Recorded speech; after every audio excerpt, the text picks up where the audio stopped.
இயேசுவுக்கே புகழ். இயேசுவில் பிரியமானவர்களே, இன்று நம் ஆண்டவர் 1 பேதுரு 4 அதிகாரம் 16 வசனத்தினூடாக இவ்வாறு நம்மோடு பேசுகின்றார். நீங்கள் கிறிஸ்தவராய் இருப்பதால் துன்புற்றால் அதற்காக வெட்கப்படலாகாது.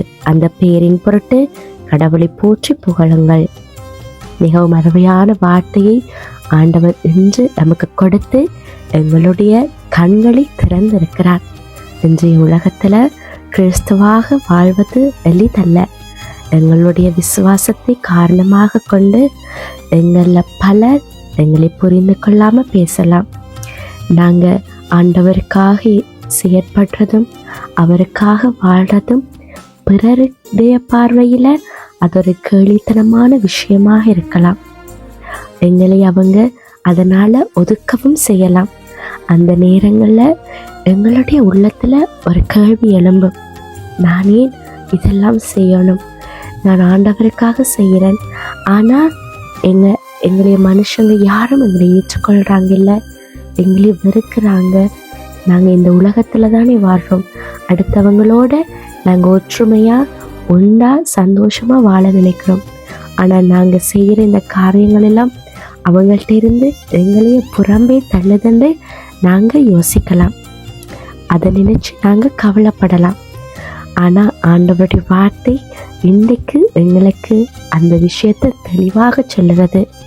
நாங்கள் ஆண்டவருக்காக மற்றவங்களோட பார்வையிலிருந்து தள்ளப்படுறோமா, வெட்கப்படுறோமா, அதற்காக நாங்கள் ஒரு நாளும் கவலைப்படக்கூடாது. நாங்கள் அதை நினைச்சு மகிமைப்படணும். நாங்கள் ஆண்டவர் இயேசுவுக்காக நின்று செயற்படும் போது அதனால் வர துன்பமோ தோல்வி அல்ல, அது ஒரு சாட்சி. உலகம் எங்களை பார்க்கும்போது அது ஒரு இழிவான செயலாக தோன்றும்.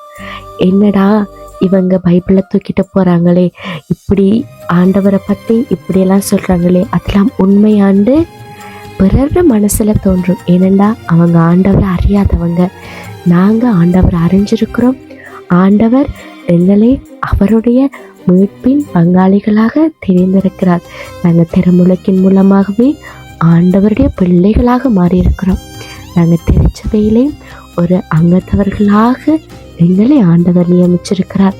நாங்கள் அதற்காக வாழணும், உலகத்துக்காக இல்லை. ஆண்டவருடைய பார்வையில் நாங்கள் எது செய்தாலும் அது மகிமையாகத்தான் இருக்கும். மற்றவங்க என்ன சொல்கிறாங்க, என்ன நினைக்கிறாங்க, அதை பற்றி நாங்கள் கவலைப்படக்கூடாது. எங்களுடைய நடத்தை, எங்களுடைய அமைதி, எங்களுடைய மன்னிப்பு, இவையெல்லாம் ஆண்டவருடைய சாட்சியாக உலகத்துக்கு மாறும். அப்போது உலகம் எங்களை ஆண்டவருடைய பிள்ளைகளாக பார்க்கும், பெருமை கொள்ளும். நாங்கள் சற்று கண்களை மூடி சிந்திச்சு பார்ப்போம். நாங்கள் யாருக்காக வாழ்கிறோம்? மனுஷங்களோட பாராட்டுக்காகவா, இல்லை ஆண்டவருடைய மகிமைக்காகவாண்டு?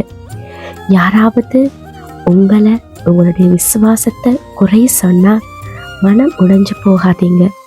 அந்த நொடியில் நீங்கள் நினைக்க வேண்டியது, நான் ஆண்டவர்கிட்ட பெயரால் நியமிச்சிருக்கிறேன், ஆண்டவருடைய சீடனாக சீடத்தியாக வாழ்கிறேன். ஆண்டவருடைய பெயர் வந்துட்டு அவமானம் அல்ல, அது எங்களுக்கான கௌரவம். அதனால் எத்தனை துன்பம் வந்தாலும் உறுதியாக நிற்கணும், வெட்கப்படக்கூடாது. மாறாக உங்களுடைய வாழ்க்கையில் ஆண்டவர் மகிமைப்படுத்துகிற செயல்களை மட்டும் நாங்கள் செய்யணும். இன்றைக்கு நாங்கள் ஒரு தீர்மானம் எடுப்போம், ஆண்டவருக்காக நான் வெட்கப்பட மாட்டேன், எந்த சூழ்நிலையிலும் அவரை மகிமைப்படுத்துவேன் என்று நீங்கள் மனசார அறிக்கையிட்டு உறுதியாக நினைச்சு உங்களோட வாயால் சொல்லி பாருங்க. நிச்சயமாக ஆண்டவர் உங்களுடைய வாழ்க்கையை மாற்றுவார். எல்லா விதமான நன்மைகளாலும் அவர் உங்களை நிரப்பி வழிநடத்துவார். நாங்கள் ஆண்டவருக்காக எங்களுடைய வாழ்க்கையை கொடுக்கும்போது எங்களுக்கு எதிராக செயற்படுகிற அனைத்து செயல்களும் முறியடிக்கப்படும். எங்களுடைய வாழ்க்கையை நாங்கள் ஆண்டவருக்காக ஒப்பு கொடுப்போம். இந்த தவக்காலத்தில் நாங்கள் இந்த ஒரு கொள்கையை எங்களுடைய கைகளில் எடுப்போம்.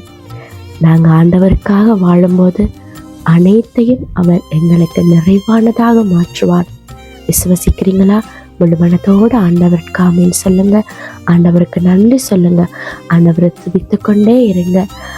நாங்கள் அவரை துதிக்க துதிக்க சத்தரோட கட்டுக்கள் எல்லாம் எங்களிலிருந்து விடுபடும். இன்றைக்கு வார்த்தையும் எங்களுக்கு அதுவாக கொடுக்கப்பட்டிருக்கிறது.